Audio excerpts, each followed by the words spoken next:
France 60, Italie 7. Est-ce que vous avez assisté ce soir à un match parfait, une prestation parfaite des Bleus de Fabien Galtier ce soir?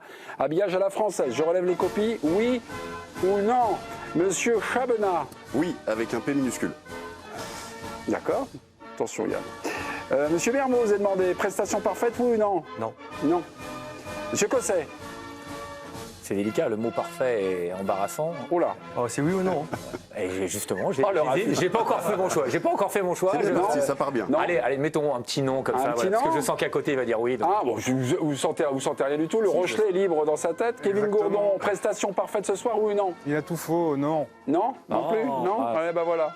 Benoît, je me Alors oui. Yann. Patron, c'est votre tournée. Président. Non, mais ce qui se passe, c'est que certains répondent pas totalement à la question. Ils ont des arguments. Qui est en jeu? Non, moi, je vais dire, c'est pas. Qui est en jeu là, dans les arguments Non, là? non, je dis, moi, c'est pas répondez. parfait. Non, c'est pas parfait. Obligatoirement, parce que 31-0, 31-0 à la mi-temps, 29-7 en deuxième mi-temps. Bon, c'est vrai qu'à partir de la 57e, tout le monde est rentré. Ça a été un peu brouillon. On a su marquer quand même les essais. Mais on a fait quelques mauvais choix de temps en temps. Des ballons dans le dos, par terre. Mais après, vous avez bien répondu. Ils ont répondu à ce qu'on attendait. De l'audace, une condition physique retrouvée, je sais pas, l'horloge du temps, la flèche du temps, j'en sais rien. En tout cas, physiquement, ils ont l'air d'avoir des cannes, sauf que ce match-là, et ils en avaient besoin mentalement, moralement, qu'ils ont été hyper sérieux pendant, on va dire, toute la première mi-temps. 2 fautes de style, qui à mon goût, j'aime pas. Pénalité à la 40e minute, pénalité à la 80e. Je plaisante, mais quand tu as payé 350 €, t'espères quand même que les mecs vont jouer à la main. Non, mais ça, 8 essais, Ricky. Non, l'argument est Ricky, pas... si on prête un mec à la dernière action, ça c'est pas un argument pour la réponse. Ricky, c'est le mec qui sort de chez Spanghero et qui a pas assez mangé, quoi. Non, Il dit, bah non, vous avez pas Spanghero l'autre jour, bah c'est ça, non, là. t'es sur le terrain, tu sais, tu as tenté une pénalité à la 40e au lieu d'aller en touche, et à la dernière minute, c'est bien, parce que comme ça, tu rentres au vestiaire, Chaminet tu qui prends prend pas la le balle. Eric, si tu prêtes un mec à la dernière minute, non, si tu peux être un mec à la dernière minute, tu as joué. Moi, je suis sûr. Non mais attends, après je vous donne la parole Non, parce mais que vas-y, ça c'est vas-y. anecdotique ce que je vous dis, c'est 2 fautes de style. Pour moi, bon, on n'en parle C'est plus, incompréhensible. mais c'est pas parfait à 100% bien entendu, mais ils ont répondu à ce qu'on attendait et j'ai plutôt trouvé une équipe de France audacieuse, emballante. Simplement, ce match que j'ai vu ne sera pas celui de l'Afrique du Mais Sud. le match parfait, de toute façon, enfin, c'est vous les joueurs qui êtes le mieux placés, il n'existe pas. On trouvera toujours une petite erreur, on trouvera toujours. Alors qu'est-ce que c'est le match parfait? Pour moi, le match parfait, c'est celui qui prépare au mieux pour le suivant. Et là, ce soir, sur 80 minutes, les Français nous ont amené beaucoup de certitudes. Tu trouves que là, ça, on a préparé l'écart hein? Nous ont amené beaucoup plus de certitudes. On n'a pas eu de Il y a une problématique montée en à répondre. Oui, mais il y a On n'a pas eu une problématique, ni physique, ni stratégique, Mais ni de vitesse, ni ne rien. regarde pas ce match qu'à travers la contre-performance de l'Italie. Non, mais tu Regarde vas la dire, traversée faut du 15 préparer de le quart, France. faut préparer Bien le sûr, quart. ils ont préparé le quart. Mais les Blacks, ils ont fait quoi hier? Ils ont préparé leur quart de finale. Qu'est-ce que ils ont font fait toutes tourner. les Mais nations? Yann, par contre, c'est sûr. C'est une façon de préparer le quart. C'est une façon de préparer le quart. Mais ça ne sera pas du tout la même opposition. Oui. Et on ne jouera pas du tout de la même manière. En faisant ce genre de match-là. Bien sûr, Benoît, là vous désolidarisez Yann Chabda, généralement, non, c'est pas ça. Non, Vous devez parce Mais il soutenir était hésitant déjà. donc, Il a été très bon. Non, il a été très bon. pas trouver les arguments. Il a été très bon. Yann, il avait un bon argument là. Bon, Benoît, on va aller voir notre envoyé spécial qui était à Lyon, Camille Macali. Camille, bonsoir. Ma question va dire un peu convenue parce que je profite que. Bonsoir. Je profite que vous ayez vu le match in situ. Ce match parfait, est-ce que ça a été quelque chose, on va dire, je sais pas, par rapport à tous les matchs que vous avez vus des Bleus depuis le Mondial? Est-ce que vous voyez un truc avec le public et voilà, quelque chose, on va dire, un peu d'inédit ce soir ou pas? Ou quelque chose, une fusion, quoi? Déjà, il y a eu une énorme progression. Bonsoir à tous. Énorme progression sur l'entame de match. On n'avait pas vu les Bleus entamer un match aussi bien. Se résume le premier essai avec une phase énorme, monstrueuse, grosse séquence des Bleus. Ils ont tous été impliqués et ça termine avec un magnifique essai. Donc 11 phases de jeu sur le premier temps, c'est énorme. On n'avait jamais vu ça. Donc tout de suite, le public s'est emballé. Une ambiance énorme qui n'a cessé de grimper au fur et à mesure du temps. Et j'ai envie de dire, c'est un peu compliqué de demandé à l'équipe de France de faire un match parfait de la première minute à la dernière minute, quand ils ont fait déjà cavalier seul pendant 60 minutes et qu'ensuite on a un peu fait tourner les organismes et qu'on a régénéré. Mais en tout cas, sur les attitudes, on les a sentis très concentrés dès l'échauffement. On a vu Greg Aldrit en meneur d'hommes leur parler, leur dire attention les gars, il va falloir faire attention à ci, à ça. Ils étaient vraiment très concentrés dans l'engagement, sur le plan mental et physiquement, ils les ont détruits, ils les ont concassés. Enfin voilà, les Italiens n'ont pas existé. On s'attendait à 20 minutes de feu, d'orgueil des Italiens. Ils n'ont jamais existé. On aurait dit des juniors quoi en face. Donc voilà, les Bleus ont rempli leur mission et de quelle façon, moi je trouve. Maxime Mermoz vous applaudit. Très bonne intervention. Justement, Maxime, vous êtes finalement un peu dans le camp d'en face avec Kevin. Elle a C'est dit vrai- non. Hein Elle a dit que c'était pas parfait du début à la fin. C'était pas parfait du début à la fin, mais Elle a dit ça peut pas être parfait. ça peut pas être parfait. Le match parfait, pour elle, n'existe pas. Non, mais les Blacks ont mis 36 points de plus. Et les mecs ont pris 156 points en deux matchs. Ça veut dire que les Italiens, pour se relever... Si les Français les jouent en premier, les Italiens, après, les Italiens craquent contre les Néo-Z. C'est aussi une histoire de calendrier. T'en as pris 90 la semaine d'après. La question, on se l'est tous posée. Est-ce qu'on se remet mentalement? Est-ce qu'une semaine, c'est suffisant pour se remettre d'un match? Ce soir, les Italiens nous montrent que non. Une information qu'a signalée Camille, depuis le début de cette Coupe du Monde, c'est vrai que l'entame des matchs n'est pas totalement réussie. Là, ce soir, tout de suite, nos Bleus, là, nous ont... ils étaient plus vite, plus rapides, sur chaque impact, sur chaque foulée, sur chaque décision, machin, tout ça, avec l'essai de Penaud, 1,41. Et surtout, Là, il y a un truc... Enfin, il y a un truc sympa, quand même, qui s'est joué, les gars. Ils voulaient pas subir la révolte italienne déjà. Donc ils ont essayé d'anticiper. Ils ont dit qu'il fallait les concasser physiquement. Ils ont dit qu'il fallait garder le ballon. Donc ils n'ont pas fait d'offload ou de passe après contact qui te fait sortir ou jamais rentrer dans le match. Chose qu'on a vécu nous à l'époque où les matchs, on se dit un peu plus facile. On tente la passe de plus et en fait on n'arrive pas à rentrer dans le match. Un peu comme les Blacks hier où les 20 premières minutes ils ont fait des petites erreurs de main. Les Français ils ont gardé, ils ont conservé, ils ont répété les temps de jeu. J'ai adoré Aldrit. Oui, Jalibert, oui, Penaud et Aldrit, monumental encore parce que met tout le monde dans l'avancée en permanence. Donc, pour une fois, on va dire, ils avaient annoncé, ils avaient ciblé cette entame de match et ils ont répondu présent. Donc, c'est là l'évolution. Mais ça s'est un peu délié progressivement. Mais après, quand il y a le score qui est pris, il n'y a plus trop d'enseignements. Parfait, un peu minuscule. Sur ça, sur la flèche du temps, c'était l'arbitrage de notre ICO, là, notre président. On lisait des choses dans la presse, notamment dans l'équipe. Jelon, Chalrit, Ficou, donc ont battu leur record de vitesse. Il y avait François Cros, donc, qui était sur le banc, qui lui aussi cette semaine a battu son record de vitesse. Non, c'est assez drôle ces programmes-là, ces programmes où on a des pics de forme qui arrivent, là, qui émergent. Et c'est vrai que ce soir, qu'on voit le match des Bleus, on se dit ouais. J'ai l'impression qu'ils ils ont plus de gaz, ils ont plus d'énergie, ils ont plus de dynamisme. Non, je raconte des bêtises. Non, mais c'est pas ça. Mais bien sûr Dites-moi ce que vous pensez là quand je faisais le tableau. Là. Non, mais c'est que, ça veut rien dire. Tu peux battre tes records de vitesse dans ta semaine et faire un match catastrophique. C'est pas gage de qualité. C'est pas comme ça que tu vas bien jouer au rugby. Il y a d'autres aspects dans le rugby qui sont au-delà du physique. Mais sur leur flèche du temps, pour revenir à ça, bien sûr que tout est préparé, tout est calculé. Ce match-là, il était coché. Ouais. Ils savent que c'est celui-là qui allait les faire monter en puissance pour le quart. Ils savaient très bien que, au vu de la poule d'en face, il allait soit avoir l'Afrique du Sud, soit l'Irlande. Donc forcément, dans leur calendrier, ils savaient que sur leur pic de forme, ça devait être l'Italie pour ensuite enchaîner. Donc sur ça, ils sont très très bons. Ils l'ont montré que physiquement, ils étaient au rendez-vous. Il faut se rappeler juste, Mémé, que l'Italie, c'est une équipe qui nous accroche habituellement dans le tournoi, qui l'a fait encore là, cette année. Et les Italiens, en fait, ils sont au max au tournoi. Et ils ont beau faire préparation de Coupe du Monde, ils n'ont pas progressé. Nous, on voit là le gap, la progression quand même de l'équipe de France, et notamment physiquement dans l'intensité, qui a été effectuée. C'est-à-dire qu'on était taille à taille avec les Italiens au tournoi depuis un petit moment, un peu au-dessus. Ouais. Là, on est largement au-dessus maintenant. Ouais, mais c'est le premier match en plus du tour à destination. En général, non, à chaque fois on dit toujours le premier match. Je ne sais pas si c'est un argument, mais c'est le fait de rentrer dans le tournoi à destination. L'Italie, elle a perdu contre les équipes majeures de la destination d'à peu près 15 points.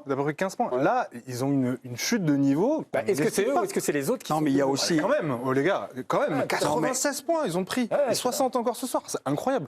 Alors que tu challengeais à 15 points près. Ils se sont vus trop beaux pour les 2 premiers matchs. Peut-être. Ce soir, le 15 de France, et on parlait de l'entame de match, rappelez-vous le match d'ouverture contre les Néo-Z où ils nous marquent les essais très rapidement. Voilà, on corrige ces erreurs-là aussi. C'est pas seulement une intention de dire, voilà, les Italiens, il faut les prendre d'entrée, c'est aussi de dire, sur les entames de match depuis, et c'est pas seulement sur le match contre les Blacks, on est beaucoup plus faible qu'on ne l'était avant. Ce soir, ils viennent, de valider de nouveau cette case, capacité d'entrer, de marquer. Et forcément, sur un match éliminatoire, quand tu prends le score, et tu le sais mieux que moi, sur un match éliminatoire en quart de finale, quand tu prends le score, bah voilà, ça facilite les choses, quoi. Moi, j'ai été Non, surpris. je fais une sorte de contradiction chez vous, mon cher Maxime. Du tout. Si. Du tout. Hier soir, alors on s'est mal compris, ou alors je n'ai rien compris. Oh, peut-être je me suis mal exprimé. Peut-être, je ne non. sais pas. C'est l'histoire de sa carrière. avec les Crevons journalistes. l'abcès ensemble, mon cher Maxime. Hier, vous nous disiez France-Italie, la théorie de la bête blessée, la servie par Fabien Galtier. Vous avez dit, en fait, on s'en fout de l'Italie.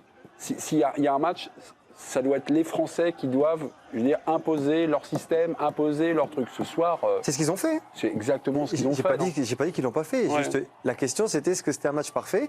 J'ai juste répondu que pour moi c'était pas parfait. C'est bien de mais revenir à ils la ont question. exactement fait ce qu'ils avaient envie de faire. C'est ce que j'ai rappelé tout à l'heure. Ils avaient dit qu'ils allaient concasser, qu'ils allaient conserver le ballon et qu'ils allaient marquer des essais. Et ils ont exactement respecté leur plan de jeu. Donc aucune contradiction dans vos Non, démonstrations prévues. hier j'ai D'accord, annoncé ok. qu'ils allaient avoir de la maîtrise. Aujourd'hui ils ont eu de la maîtrise avec des imprécisions. Ok, d'accord. Il avait tout vu avant tout Moi le t'as monde. mieux compris maintenant. Maîtrise Monsieur, avec j'ai bien- imprécision. j'ai bien compris, La mais- maîtrise avec des imprécisions. Et il faut me C'est- prendre aussi un peu par la main.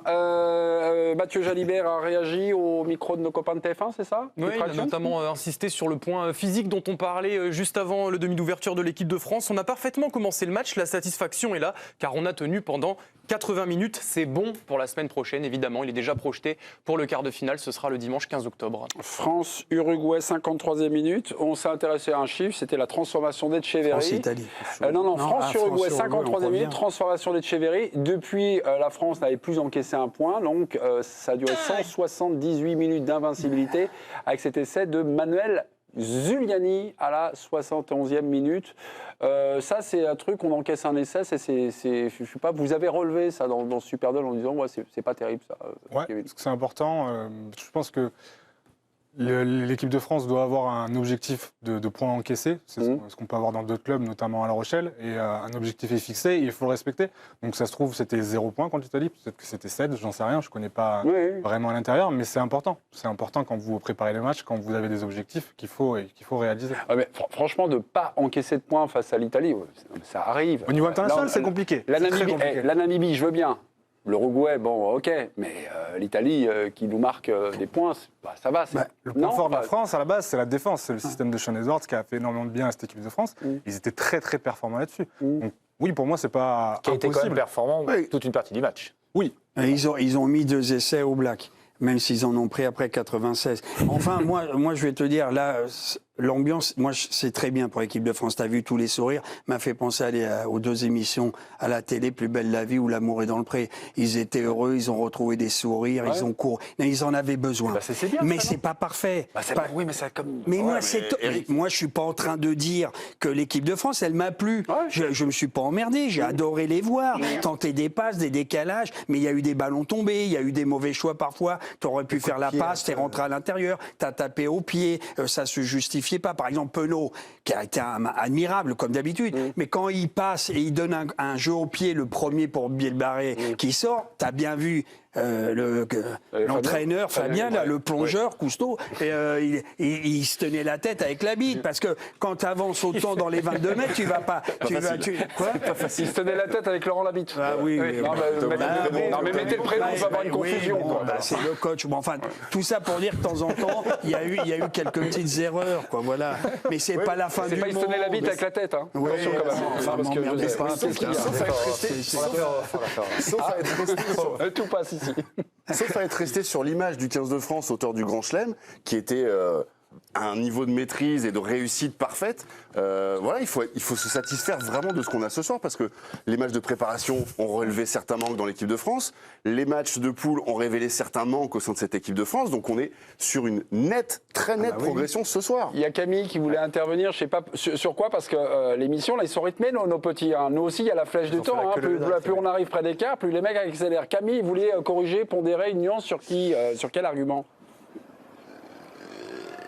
Non, je voulais juste apporter une précision. En fait, je pense que match parfait, c'était compliqué d'y répondre oui, non, etc. Mais en revanche, ce qui est sûr, c'est que c'est une soirée parfaite. Déjà, on termine avec 0 blessé aussi, je voulais souligner. C'est important. Il y avait un peu cette petite peur-là parce que, voilà, on avait le Antoine Dupont qui était en tribune. Alors évidemment, on avait ce spectre-là avant le quart de finale, ne pas faire de blessés. Et puis aussi, je voulais souligner que l'apport, le banc, quand il est rentré aussi, a fait le job. Donc, globalement, moi, j'aurais dit une soirée parfaite à 100%.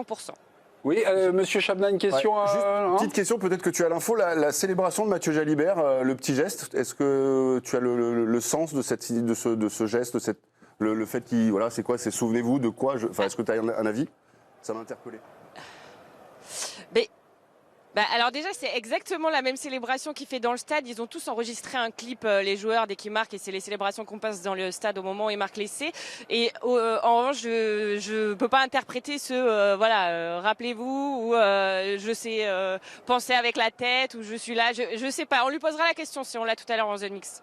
D'accord, là il y a une enquête qui va être vraiment négociée, ça va être un truc incroyable là, sur la célébration.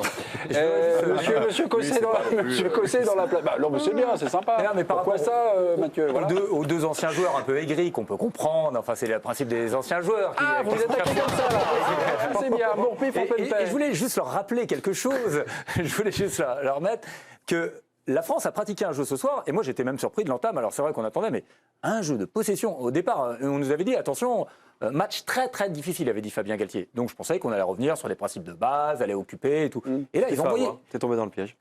Certainement, ouais. Et ils ont conservé la balle, et ils ont envoyé des jeux de partout. Non mais je veux dire, c'est un jeu en plus qu'ils n'ont pas l'habitude de pratiquer, quoi. Et qu'ils pratiqueront certainement pas après, mais on peut leur accorder cette part de déchet, parce qu'ils ont pratiqué un jeu qu'on rêve, et qu'on a envie de les voir, parce qu'ils ont le talent pour le faire, et qu'ils font jamais. Donc, voilà, mais Benoît, t'as bien vu quand même qu'ils ont regardé le match le week-end d'avant avec les Blacks. J'ai compris. Voilà. Et toi, d'accord. On a besoin T'es mal placé parce que toi, t'as dit non. Et maintenant, tu dis oui. T'es à la rue totale dans tes arguments. On doit répondre ou... Non, mais on n'allait pas quand même faire un jeu de dépossession et taper 44 fois comme devant les Blacks au premier match. On n'avait pas donné le bâton pour se faire battre, quoi. Non, et en plus, on leur a on leur a marché dessus. On a joué en décapot, cheveux au vent. Voilà, on les a défoncés. Il y avait rien. Il y a 3 mecs qui jouent en top 14, un mec qui joue en Angleterre. Ouais. Les autres jouent à Benetton, Trévis et les Zèbres. Et on a sorti sérieux. On a sorti Capozzo de temps en temps. Là où on se trompe sur l'Italie, c'est qu'avant, il y a 20 ans, oui, au temps de Parisé, Bergamasco, Dominguez, ils avaient une équipe, ils sont arrivés en masse dans le championnat français. Aujourd'hui, il y a pratiquement plus d'Italiens qui arrivent à trouver des joueurs, enfin des places dans le top 14 à cause des non-gifs, et on préfère les Australiens, les Néo-Zélandais, les Fidjiens, et ce qui fait qu'aujourd'hui, moi je suis inquiet pour le rugby italien parce que il descend, il est toujours cuillère de bois, dernier du tournoi, il faudrait peut-être même un jour imaginer une confrontation avec le premier du tournoi B, type la Géorgie, pour faire un match de montée ou de descente, quoi. Parce qu'aujourd'hui, moi je suis pas contre qu'on protège l'Italie, mais t'es dernier du tournoi depuis 20 ans. Et Eric, tu gagnes 3-4 matchs, non mais c'est bien de tendre la main, mais la Géorgie qui fait sa Coupe du Monde... Donc tu dis quoi, que l'équipe de France ce soir, une équipe de fédéral, non. quoi. Non, mais c'est comme les Blacks. Je me suis régalé, mais les Blacks, on les a retrouvés virevoltants, l'élégance des mains. Mackenzie, je l'ai enchanté. Moi, il m'a enchanté hier, mais ça reste une Italie qui est complètement à la ramasse. Ils sont sur les jantes. Camille Macali, sur l'Italie. Qu'est-ce qui se passe, Camille Macali? Non, je voulais souligner, il a totalement raison, Eric. En avant-match, j'ai discuté avec 2 journalistes italiens de le Sky Sport, du Messager de Rome. Et en fait, ils sont très inquiets pour l'équipe d'Italie parce qu'en fait, ils ont des très bons jeunes. Et nous, on le voit sur la chaîne L'équipe avec le tournoi Destination U20. Ils ont du talent. Le problème, c'est qu'ils n'arrivent pas avec leur championnat. Il y a 3 équipes, ça tient pas la route. Et du coup, ils ont un problème pour faire progresser leurs joueurs. Et ils sont en train de disparaître progressivement. Et ils ont peur de terminer encore plus bas. J'allais dire la Géorgie. C'est pas négatif, mais dans le sens où ils avaient réussi à franchir un cap et là désormais ils n'y arrivent plus, à s'intégrer dans les gros championnats, les joueurs italiens qui ont dépassé le stade senior, et donc c'est un vrai problème. Les journalistes italiens sont très très inquiets et voilà, ils vont plus y arriver, quoi. Il faut juste souligner que Karian Krollel a joué son dernier match en tant que sélectionneur. Il changeait aussi de sélectionneur. Il le savait avant, que c'est Gonzalo Quesada qui va prendre la relève, qu'il avait fait quand même un super boulot avec cette équipe. Mais voilà, ça va être vraiment un autre projet qui va être lancé en Italie. Et les joueurs, tu les sors d'où? T'as changé le coach? J'ai un chiffre qui est incroyable, Max. C'est en U20, Camille en parlait. On a gagné. T'as vu, Yann? C'est pas. Non, mais un chiffre. En U20, par exemple, le sélectionneur des U20, il dit, moi, en gros, j'ai 200 joueurs. J'ai une base de 200 joueurs pour faire mon équipe. En Afrique du Sud, par exemple, ils en ont 5000. des joueurs U20. Et en France, c'est à peu près ça. Non, mais c'est pour vous dire un peu le gap qu'il y a entre l'Italie. C'est un miracle, en fait. C'est un miracle, l'Italie, au final. Pays de Galles, ils en ont combien? L'Écosse, ils en ont pas beaucoup. Oui, mais culturellement, ils ont inventé ce sport. Ah non. Alors, ils peuvent être 1500, ça reste ancré dans les écoles, l'université, tout, enfin dans le terroir Victoire de toutes les... de la paire Cosset-Chabenat, mes amis.